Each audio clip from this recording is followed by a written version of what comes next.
ព្រាតឈប់កាយរឿងចាស់នាងពីបិទនាងធ្លាប់មានស្វាមី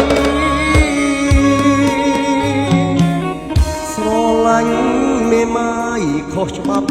មែនទេខ្ញុំមានបេះដូងដូចគេមេម៉ាយខុសដែរឬអីទោះបី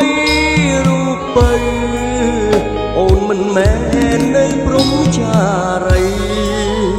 ក៏ចិត្តនៅតែភក្តីអ្វីអ្វីលែងខ្វល់ទាំងអស់ស្រឡាញ់មេម៉ាយហុងច្បាប់មែនទេព្រះអើយគេទី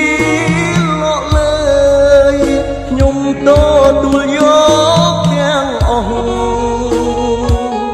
រូបនាងមេម៉ាយឯរូបខ្ញុំជាបំឡោះសង្ឃឹមនាងជាមនុស្សស្មោះទូ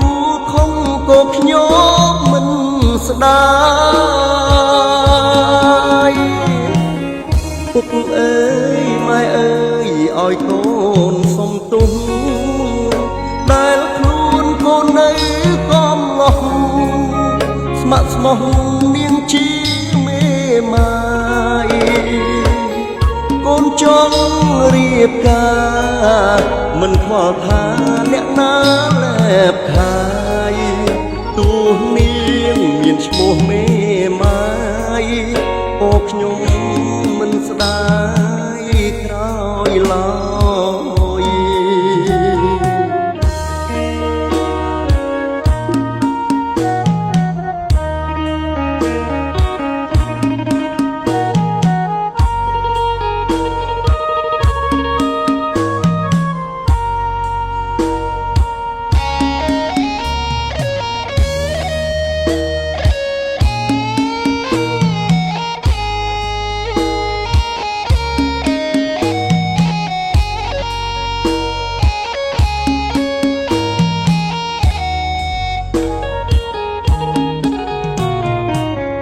ពុកអើយម៉ែអើយឲ្យកូនសុំទុំដែលខ្លួនកូននៅកំឡោះស្ម័គ្រស្មោះនាងជាមេម៉ាយកូនចង់រៀបការមិនខ្វល់ថាអ្នកណាលែបខាយទោះនាងមានឈ្មោះមេម៉ាយក៏ខ្ញុំមិនស្ដាយក្រោយឡើយ